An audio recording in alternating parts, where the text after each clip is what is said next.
Good morning guys. Daddy West po muli, no, para naman sa isang panibagong video tutorial. Okay, so ang ituturo ko sa inyo ngayon ay kung paano mag-activate at mag-upload ng thumbnail doon sa bagong features ng YouTube. Na actually na-try ko na to and very effective naman siya. At gusto ko rin na i-try ninyo, no. Gusto ko i-share sa inyo. Pero bago tayo dive in doon sa ating topic. Okay, basahin muna natin 'to ha, yung test and compare. Okay, yun ang gusto kong i-share sa inyo for today's video. Okay guys, basahin muna natin advantage ng test and compare. Okay, share screen lang ako kasi naka-computer tayo. Naka-recording lang tayo, no. Alright, so ito po guys, no, ang YouTube's test and compare features allows creators to upload and test multiple thumbnails for their videos, no?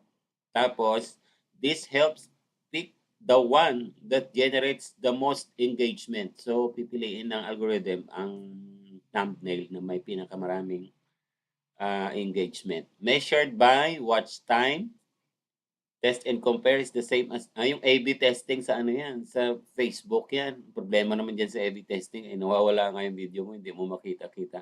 Well, anyway, jump in tayo guys, no, kung paano ba 'to, paano ba 'tong, A/B testing, paano ba yung ginagawa dati.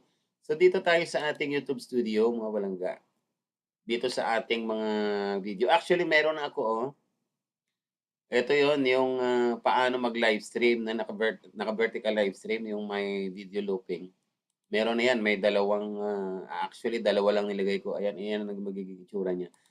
And kung titignan natin ang report, ito yung report niya. So, dalawang thumbnail na nilagay ko diyan sa video na yan. So, wala pa yung detailed report nito. Hindi pa niya binibigay sa akin. So, ngayon, ang gagawin natin mga palangga ay maglalagay ulit tayo ng isa. Okay, kasi gagamitin ko na 'to, eh, yung features na 'to kasi nga nakita ko sa ibang mga content creator, no? Especially yung mga malalaking content creator ay ano na sila, gumagamit na sila nito. So, ito yung thumbnail natin. Make sure na naka-desktop site ang iyong cellphone, no, para makapunta ka rito. Kung naka-laptop ka naman, mas madali lang kasi nandiyan lang siya sa YouTube Studio. So, pupuntahan mo lang 'yan, guys. Nakita niyo naman siguro yung kiniklik ko diyan. Nandito tayo sa mga videos, specific video, pupuntahan natin, especially new upload. Ayan, so i-click lang tong lapis. Scroll down ka syempre sa ito, title and descriptions mo. May thumbnail dito sa baba. So i-click mo yung 3 dots. Tapos may nakalagay dito na kung gusto mo palitan, download. Pag auto-generate, si YouTube ang mamimili niyan. Ayan yung tatlo na yan ang pagpapipilian niya yan.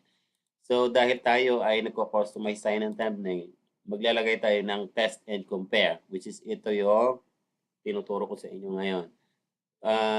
Okay, click lang natin itong test and compare. So, ito yung existing thumbnail natin. Meron siyang tatlong, ano dito mga palangga, tatlong boxes. So, kung gusto mo, ipuno mo na yan. Kung may nagawa ka ng thumbnail na para dito sa video mo. So, since sa akin ay isa lang, so dalawa lang. I-click lang natin tong yung plus sign nito, itong box na to. And then mamimili tayo ng thumbnail dito sa ano natin, naka-store na dito sa aking laptop kasi tin-transfer ko siya dito.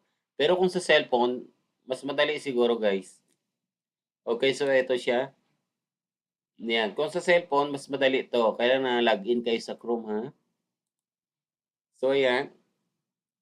Halos same lang yan, same lang din naman, kuhaan ng no copyright music, 100% safe, YouTube Audio Library. So, dito sa kabila, ito yung existing na lumalabas ngayon.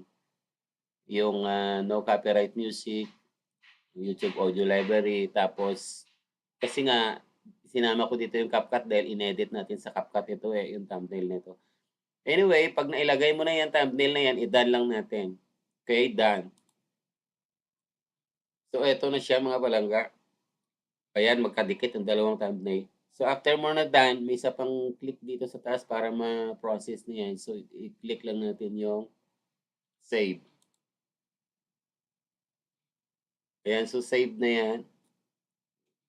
Dalawa yung thumbnail. Kung pupunta tayo sa ating files dito sa may mga videos, makikita mo yan, oh, parang may hatian siya.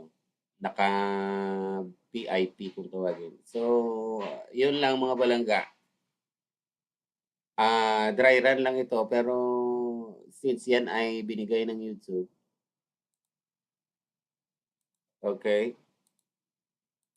Okay, so since yan ay binigay ng YouTube na tools para sa kanya mga creators, so testing natin yan.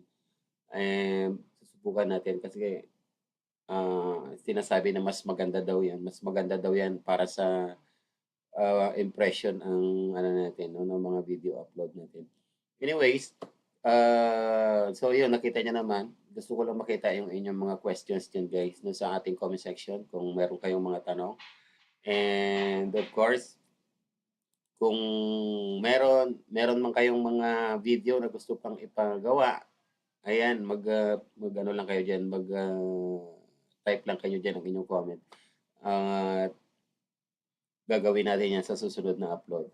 Anyways, so ako po ang inyong Daddy West. Ayan, hanggang dito na lang yung video natin. Sana naman ay patuloy pa rin kayong sumuporta at manood dito sa channel natin para sa mga susunod pa natin mga video tutorial, updates at mga uh, latest news from YouTube. Okay, so hanggang dito na lang guys. Thank you so much for watching. Ako po muli inyong Daddy West. God bless us all. And bye-bye.